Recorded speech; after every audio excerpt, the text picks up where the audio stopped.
Good evening, fellow listener. Tonight's mildly informative nonsense comes from a place where asking the wrong question could get you killed, and where humanity asked all the right questions anyway. You've made it through another day in a world where most of our big ideas are borrowed from people who've been dead for 2,500 years. People who invented democracy, philosophy, and the fine art of drinking wine while solving the universe's problems. If you find what we do oddly soothing or mildly disturbing in an intellectually rewarding way, consider liking the video and subscribing. It helps us keep making strange, quiet videos about things no one asked for. And if you're still conscious enough to type, leave us a comment. Tell us where you're listening from. Bonus points if your city has ever tried democracy and somehow made it work.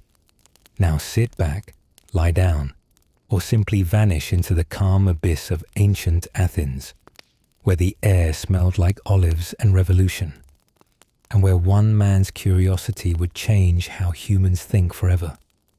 Picture this. You open your eyes. It's early morning, and you're no longer home. You wake to something that shouldn't exist. The world's first political argument that might actually matter. Through your window, voices drift up from cobblestones below. Not familiar complaints about taxes or weather, but something electric. Heated debates about whether virtue can be taught, whether justice exists independently of human law, whether the gods truly care about mortal behavior. Welcome to Athens, 399 BCE. The year Socrates will drink hemlock for asking inconvenient questions and corrupting youth with the dangerous idea that maybe they should think for themselves. Your modest room tells the story of democracy's birth. Simple straw mattress, rough linen covers, whitewashed stone walls broken only by a clay oil lamp and tiny bronze Athena figurine. But electricity pulses through these humble walls. The excitement of a civilization discovering what it means to be human. The air carries civilization's cocktail that your nose has never experienced but somehow recognizes. Fresh bread baking in neighborhood ovens that have fed Athens for generations. Olive oil pressed from groves that remember when this was just another unremarkable city-state. And something metallic and sharp. The tang of ideas being forged in the fires of relentless debate. You dress quickly in simple tunic and sandals, neither wealthy nor poor. Just another citizen in a city that decided, against all historical precedent, that ordinary people might be capable of extraordinary things. The rough garments feel strange against your skin, coarser than you're used to, but honest in their simplicity. Drawn by an urge you can't quite name, you step into narrow streets where Athens conducts its daily business of becoming the foundation of Western civilization. These cobblestone paths, worn smooth by countless feet and wooden cartwheels, hum with conversations that would make your hair stand on end if you truly understood their implications. People aren't discussing crops or commerce, the weather or their neighbors' scandals. They're wrestling with questions that don't have neat, comfortable answers. What makes life worth living? How should power be distributed among human beings? What do we owe each other, to our city, to the gods who may or may not be watching our fumbling attempts at creating meaning? An elderly woman grinding barley into flour with a stone quern pauses in her rhythmic work to listen, as two bearded men argue passionately about justice's nature. Her weathered hands, stained with grain dust, rest motionless on the grinding stone as she considers their words with the serious attention of someone who understands that ideas have consequences. A small boy chasing an uncooperative chicken around a dusty courtyard stops mid-pursuit when he hears someone mention the nature of courage. Even the goats wandering through the streets seem to have opinions. their bleating somehow adding to the general chorus of inquiry that fills Athens like a permanent festival of the mind. You follow the growing crowd toward the agora, Athens' beating heart, where humanity's first experiment in organized intellectual chaos unfolds every morning like a flower opening to catch the sun. The marketplace sprawls before you like a living organism finding its shape, a carefully controlled explosion of commerce, culture, and conversation that represents everything remarkable about Greek civilization, compressed into one bustling square. Here, the practical business of staying alive mingles with the impractical but essential business of figuring out what life means. Merchants arrange their wares with the practiced efficiency of people who understand that presentation matters almost as much as quality. Olives glisten like dark jewels in their clay vessels, each one carrying the concentrated sunshine of Athenian hills. Figs, still warm from yesterday's sun and soft as baby skin, are arranged in careful pyramids that speak to the Greek obsession with mathematical proportion and aesthetic beauty. Honey flows like liquid amber from amphora to smaller vessels, thick and golden, and carrying the essence of 1,000 wildflowers. Textiles hang from wooden frames like banners celebrating human creativity. Wool dyed in colors that shouldn't exist in nature, but somehow do. Woven with patterns that tell stories of distant lands and mythological beasts. Pottery of every conceivable size and shape crowds the stalls, from massive storage jars that could hide a grown man to delicate cups, thin enough to show shadows through their walls. But threading through all this commercial bustle is something that makes your skin tingle with recognition and anticipation. The sound of minds at work, of human consciousness, turning its attention to itself for perhaps the first time in history. Under stone porticos that provide blessed shade from the strengthening sun, philosophers cluster like conspirators plotting the overthrow of ignorance itself. Their voices blend into a constant murmur of inquiry, questioning, challenging, probing for truth like miners digging for precious metals in the darkness of human understanding. Near a stall selling bronze mirrors polished to mirror-like perfection, their surfaces reflecting the morning light in dazzling flashes, you spot him, Socrates. The man who will die in a few months for the radical idea that an unexamined life isn't worth living, and that maybe, just maybe, admitting ignorance is the first step toward wisdom. He's not what you expected. No flowing robes or impressive beard marking him as a man of learning. Instead, he looks like what he is, a stonemason's son who happens to have stumbled onto the most dangerous discovery in human history, the power of the question. He's cornered a blacksmith whose muscled arms gleam with sweat and soot, whose patient expression suggests this isn't their first philosophical encounter. The smith clearly wants to return to his forge, where problems have solutions and heated metal behaves according to predictable laws. But Socrates has that look, the expression of a cat who's discovered a particularly interesting mouse and has no intention of letting it escape without a thorough examination. "Tell me, friend," Socrates says, his voice carrying that deceptive gentleness that has made him simultaneously Athens' most beloved and most dangerous citizen. "When you forge a sword, you know it's good when it cuts cleanly and holds its edge, yes? The steel either performs its function or it doesn't." The blacksmith nods warily, sensing a trap, but not yet able to see its shape. "But when you forge your character," Socrates continues, his eyes twinkling with the innocent malice of someone who genuinely wants to help, but knows that help sometimes requires demolishing comfortable illusions. "How do you test its sharpness? How do you know if your virtue will hold its edge when the real cutting begins? When you're tempted by gold or threatened with death? or faced with a choice between what's easy and what's right. The question hangs in the air like incense, beautiful, penetrating, and impossible to ignore. The blacksmith shifts his weight from foot to foot, realizing he's been led into philosophical quicksand where every movement only makes him sink deeper into uncertainty. Around them, conversations slow as people lean in. A bread seller's voice trails off mid-cry. Children stop their games, somehow sensing this conversation's importance. This is Socrates' method, revealing ignorance so profound that knowledge becomes possible. He's not embarrassing the blacksmith. He's midwifing wisdom's birth from acknowledged confusion's womb. The blacksmith opens his mouth, closes it, shakes his head with a rueful smile. I never thought about it that way, he admits. In those 7 words lies Western philosophy's foundation, when human consciousness turns to examine its own processes. Nearby, 28-year-old Plato sits on weathered stone, stylus moving across wax tablets with focused precision.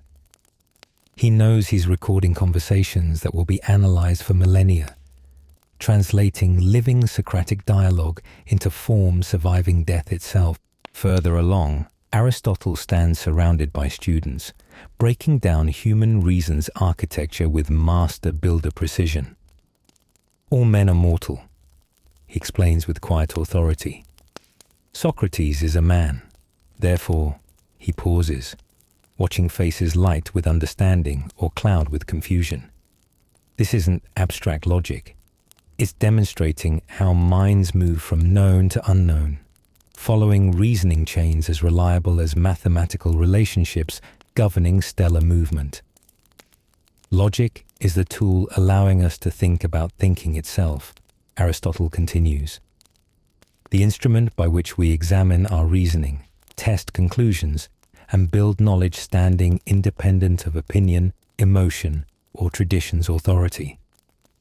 This is philosophy's adolescence, raw but developing systematic rigor that will transform casual wondering into disciplined inquiry for the next 2 millennia. Citizens stream past toward the Pnyx, a rocky hill, their movement quality like pilgrimage, people drawn by something transcending individual concerns. You follow, swept by an irresistible current. There's electricity in the air, a sense that history pivots on ordinary people's choices who've convinced themselves they're capable of extraordinary things.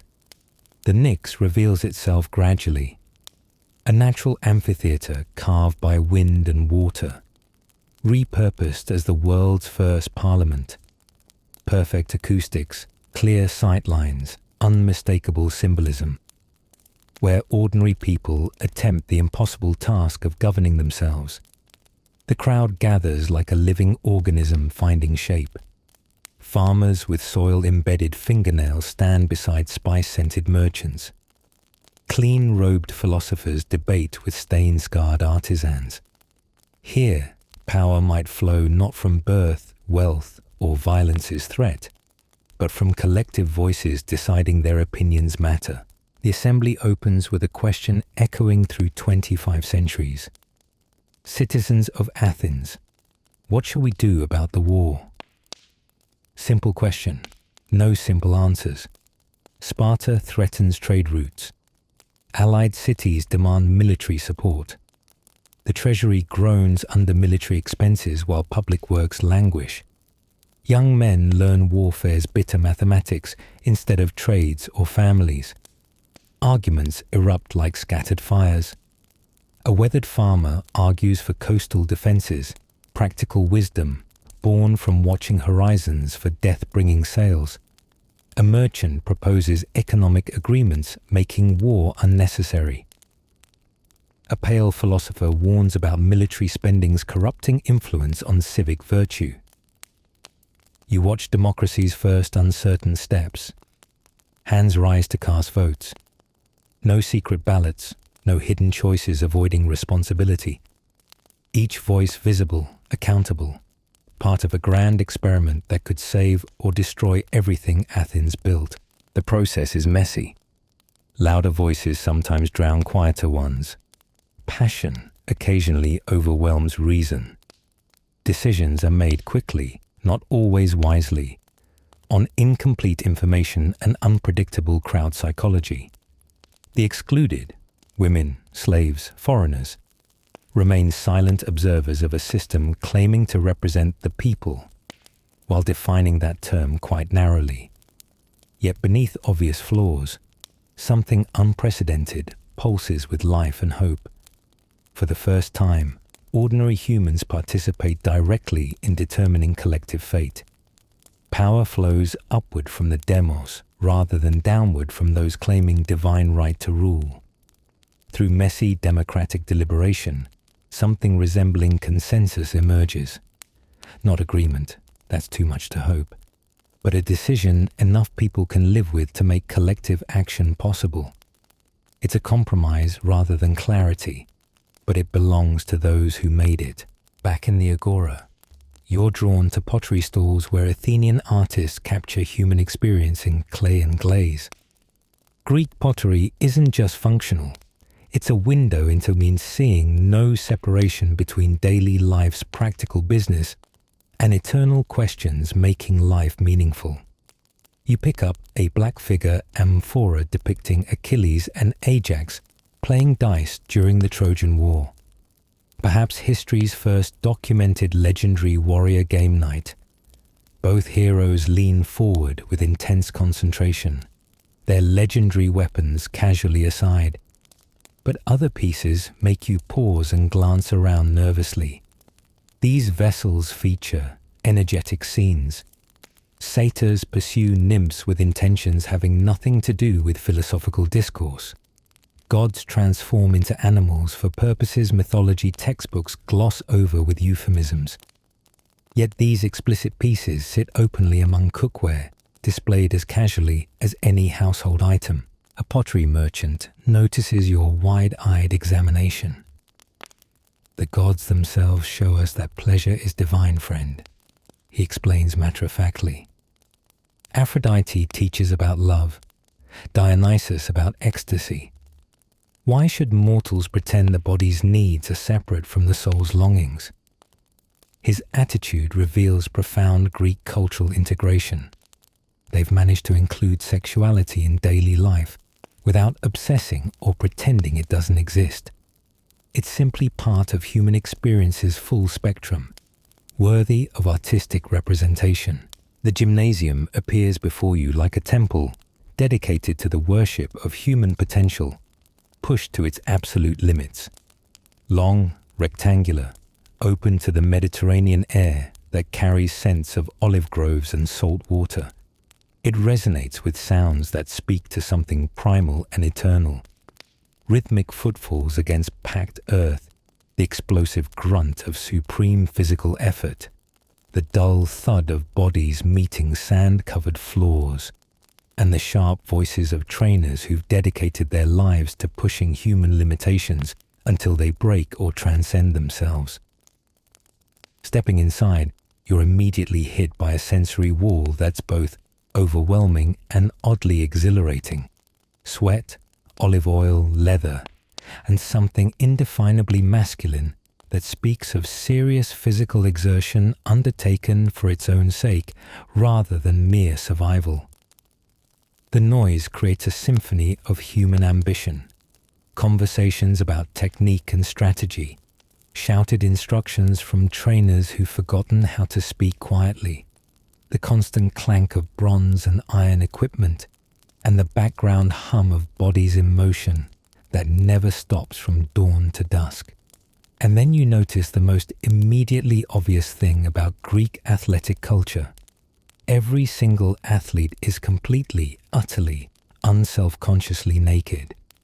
Dozens of men train with fierce intensity, their nude bodies gleaming with olive oil that serves multiple practical purposes. It makes grappling more challenging and thus more skillful by eliminating easy handholds.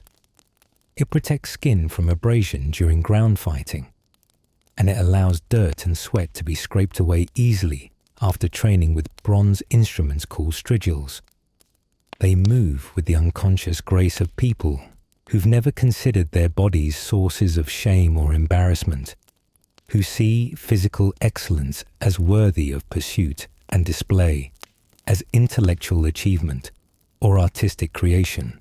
Two wrestlers circle each other with wary predator patience. Their oil-slicked skin gleams like polished bronze, muscles shifting as they probe for weaknesses, waiting for that perfect opportunity moment. Suddenly, the younger lunges forward. The older responds with liquid speed, using the attacker's momentum to send him tumbling onto sand with echoing impact. The fallen wrestler rolls up immediately, grinning ruefully, shaking sand from his hair. No embarrassment. In Greek culture, losing is simply information making future victory more likely. Better, his trainer calls. But watch your balance. Pride goes before the fall, but poor footwork goes before the faceplant. The Olympic Games loom over all this training like a distant mountain peak that draws every eye and inspires every effort, held every 4 years in Olympia, in a sacred grove dedicated to Zeus himself. They represent the absolute pinnacle of athletic achievement in the Greek world. Part religious festival, part athletic spectacle, part political statement rolled into one magnificent obsession that stops wars and reshapes calendars. Athletes who succeed at Olympia, who win the simple olive wreaths that represent the highest honor Greek civilization can bestow, return home to heroes' welcomes that would make modern celebrity culture seem restrained. Lifetime pensions, social status usually reserved for successful military commanders or wealthy merchants, marriage proposals from the best families, and the kind of immortality that comes from having your name remembered and celebrated for generations. Some cities even knock holes in their walls so Olympic victors can enter without using the common gates. Symbolic recognition that such men have transcended ordinary human limitations and earned the right to be treated as something approaching the divine. But the reality of athletic training reveals itself to be far less glamorous than the mythology suggests. You watch as an enthusiastic young wrestler takes a particularly hard fall and limps away to sit in the shade, nursing what appears to be a badly strained ankle that will keep him out of training for days or weeks. Another athlete examines a cut on his forearm where his opponent's fingernail drew blood during an especially enthusiastic grappling exchange, the wound deep enough to require attention, but not serious enough to end the day's work. The trainers treat these injuries with matter-of-fact efficiency, applying olive oil mixed with herbs whose properties have been passed down through generations of athletic tradition. They work with the casual competence of men who see such things daily and understand that the pursuit of physical excellence always carries the risk of physical damage. The gymnasium reveals itself as more than athletic training ground. In quieter corners, older men engage in philosophical discussions while younger athletes practice nearby. Greeks see no separation between physical and intellectual development. Sharp minds require healthy bodies. Athletic excellence demands not just conditioning, but mental toughness, tactical intelligence, and functioning effectively, while experiencing discomfort that would stop most people. These men train characters, learning persistence, competition, and grace in victory and defeat. A young boxer practices combinations while his trainer watches critically. Fighting isn't about anger, the trainer explains. Anger makes you stupid. Fighting is about calm precision, seeing opportunities and taking them without hesitation. As afternoon shadows lengthen, you discover a clay token in your possession, etched symbols marking you as invited to tonight's symposium, where pleasure and wisdom attempt common ground. You make your way through residential districts toward the gathering house. Streets are quieter here, lined with homes speaking comfortable prosperity. Successful merchants, respected craftsmen, citizens finding balance between ambition and contentment. A vine-decorated door opens before you knock, revealing everything refined about Athenian culture. Gone is the Gymnasium's harsh reality. Here, everything breathes cultivated sophistication and leisure, allowing pursuit of questions with no practical application, but seeming essential to separating civilization from mere survival. Your host, a successful pottery merchant, greets you with warm efficiency, guiding you to comfortable couches arranged in intimate circles, where Athens' cultural elite will transform pleasure into wisdom.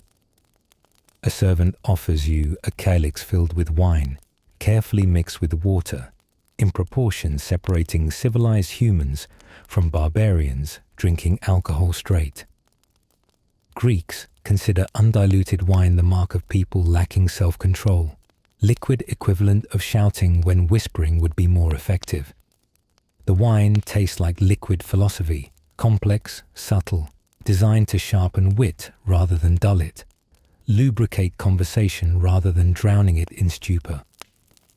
Around you, guests recline with practiced ease, successful merchants, artists whose work will outlast their names, philosophers reshaping human thought, citizens wealthy enough to afford good wine and time to drink it thoughtfully. A poet rises to recite verses composed for tonight's gathering. His honey over bronze voice describes heroic journeys across wine-dark seas, encounters with monsters and gods existing only in imagination, but feeling more real than everyday experience. His hypnotic rhythm draws listeners into vivid images of bronze-armed warriors, navigating between divine wrath and mortal ambition. Ships with purple sails crossing impossible distances, heroes whose greatest battles are fought against their own nature's limitations. Musicians play soft melodies on lyres and flutes, weaving through conversation without overwhelming it. Wine, poetry, music, and discourse create refined pleasure, representing Greek culture's most sophisticated pinnacle. But as wine works subtle magic, conversation evolves beyond pleasantries toward weightier territories, making symposia memorable and sometimes dangerous. Later, you make your way through torch-lit streets toward the theatre of Dionysus, nestled against Acropolis slopes like a jewel set in marble crown. The stone amphitheatre fills with citizens carrying cushions, food, and wine for long evenings' emotional and intellectual exercise. Tonight begins with tragedy, works that have made Greek drama famous throughout the Mediterranean. Actors wearing large, expressive masks enter the circular orchestra, voices trained to carry clearly while maintaining subtle emotional nuances. The masks serve crucial purposes, enabling distant visibility, allowing male actors to portray female characters, creating larger-than-life significance. The tragic chorus, dressed identically and moving with choreographed precision, provides commentary through song and dance exploring fate, justice, divine intervention, and human limitation, with philosophical depth transforming entertainment into education. The story unfolds with gravity's inevitable logic toward catastrophe. The hero, noble, intelligent, well-intentioned, cannot escape past actions' consequences or God's malicious intervention, who treat human lives like cosmic board game pieces. You watch Oedipus discover his attempts to avoid prophesied fate have actually fulfilled it in ways more horrible than imaginable.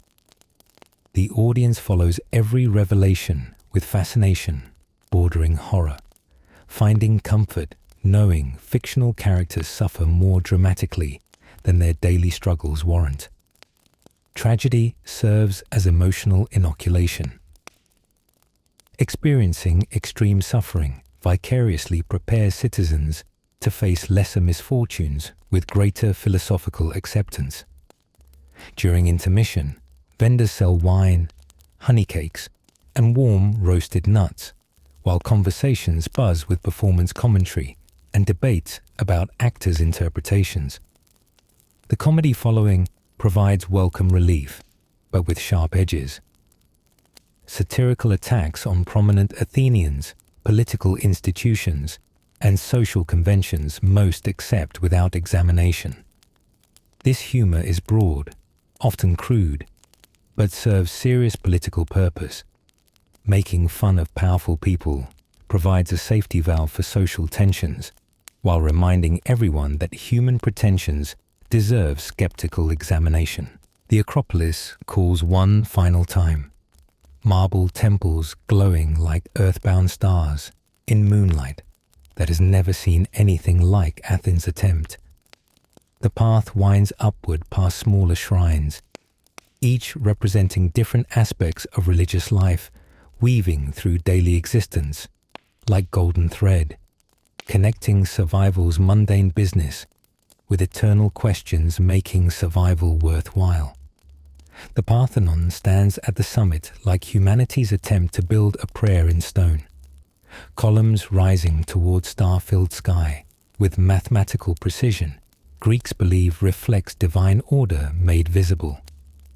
The building seems to glow with inner light, as if proportional perfection has captured and made permanent those brief moments when humans transcend limitations.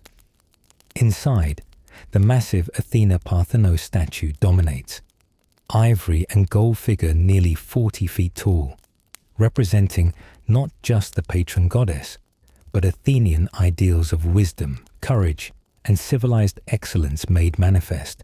Around the Acropolis, smaller temples honor other deities governing different human experience aspects. Apollo of music and prophecy, whose Delphic oracle whispers cryptic truths. Dionysus of wine and theatre, reminding humans that ecstasy and madness dance together. Asclepius the healer, receiving offerings from citizens seeking medical relief. Each deity represents different existence facets, different approaches to fundamental questions defining human experience. Greeks don't separate religious and secular life. Gods are present in daily activities, influencing outcomes, demanding recognition through proper ritual acknowledging human dependence on forces beyond mortal control. This integration creates a worldview where mortal actions carry cosmic significance, while divine powers remain intimately involved in earthly affairs. A universe where humans matter enough to attract divine attention. But tonight feels different. There's electricity in the air, history holding its breath before stepping into an uncertain future. Unknown to sleeping citizens below, time runs out for the golden age you've witnessed. The Peloponnesian War will drain Athens' strength like slow bleeding wounds. Alexander will reshape the known world, spreading Greek culture so widely it loses essential Athenian character. Rome will rise with military efficiency, making Greek political experiments seem quaint. The Christian God will demand abandonment of these marble temples and philosophical traditions. Yet in this moment, suspended between glorious past and uncertain future, Athens represents humanity at its most hopeful. A civilization believing ordinary people could govern themselves, that questions matter more than easy answers, that beauty and truth are worth pursuing even through dangerous territories comfortable people prefer avoiding. Descending from the Acropolis through streets lit by oil lamps that flicker like earthbound stars, you pass citizens making their way home from various evening activities. Some carry torches that create moving points of light in the darkness. Others walk in small groups, their conversations continuing debates begun in gymnasia, agoras, or private homes where wine and friendship create the perfect conditions for exploring ideas that have no immediate practical application, but somehow seem essential to human flourishing. Athens never completely sleeps. Intellectual and social life continues in various forms throughout the night, as if the city understands that some conversations are too important to postpone until morning, and some insights only emerge when the practical business of daylight has been set aside. Reaching your modest dwelling, you pause in the doorway to look back at the city spread below, like a constellation of human aspiration, made visible in oil lamps flickering in windows. The actual stars wheel overhead in patterns that Greeks use for navigation, timekeeping, and mythological storytelling that connects their daily lives to cosmic rhythms that dwarf individual concerns, while somehow making those concerns more meaningful rather than less. The city breathes quietly, its daytime energy transformed into nocturnal contemplation that feels pregnant with possibilities not yet imagined. Somewhere, a philosopher lies awake, pondering questions about justice that will be debated for centuries. Somewhere, a potter shapes clay into vessels that will outlast empires. Somewhere, citizens dream of gods and heroes while their own heroic age unfolds around them, unmarked and unnoticed because the people living through it cannot see themselves as history will remember them. Inside your simple room, you prepare for sleep, while reflecting on the day's revelations that have changed forever. How you understand what human beings are capable of achieving when they decide to take themselves seriously as thinking, choosing, creating beings. You've witnessed democracy's birth. Messy, imperfect, revolutionary, in assuming ordinary people can govern themselves. You've observed philosophical inquiry's first systematic steps toward understanding how minds work. You've examined artistic achievements balancing beauty with honest humanity. Athens reveals itself as extraordinary complexity and productive contradiction, refusing reduction to simple formulas. It invents democracy while excluding most population from participation. It creates beautiful art celebrating human achievement while acknowledging persistent suffering realities no cultural sophistication can eliminate. It pursues philosophical truth with relentless honesty while remaining comfortable with unresolved questions and provisional answers requiring revision as understanding deepens. It honors gods while celebrating human rational capacity, balancing reverence for divine mystery with confidence in mortal intelligence. Perhaps these contradictions represent not failures, but honest recognition of human complexity that more systematic philosophies will struggle to accommodate. Greeks seem uniquely willing to live with ambiguity, pursue ideals while acknowledging limitations, create institutions reflecting both human aspirations and nature's persistent realities. The voices of Athens whisper across centuries like wind through marble columns, posing questions each generation must answer anew. How should we govern ourselves when every system reflects both wisdom and folly? What constitutes a good life when every definition excludes equally valid possibilities? How do we balance individual freedom with collective responsibility when both are essential but often conflict?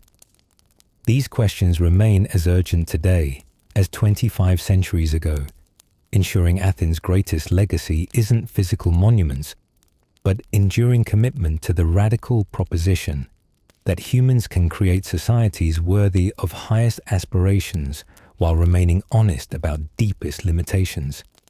Sleep comes peacefully, accompanied by dreams blending marble columns with philosophical debates, naked athletes with explicit pottery, democratic assemblies with tragic choruses, all fitting together into a vision of human possibility, seeming both ancient and eternally relevant. The last thing you hear before consciousness fades is distant voices. Citizens still debating, still questioning, still believing. The next conversation might hold the key to everything that matters. Still convinced humans are capable of more than yet achieved. Good night, fellow traveler. Rest well, knowing some questions are too important to answer quickly.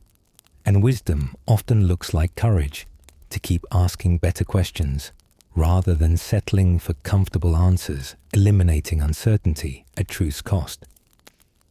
May your own pursuits prove as enduring as those marble columns still standing watch over the Athenian agora, waiting patiently for the next group of curious humans to discover what their predecessors learned about being gloriously, problematically, eternally human.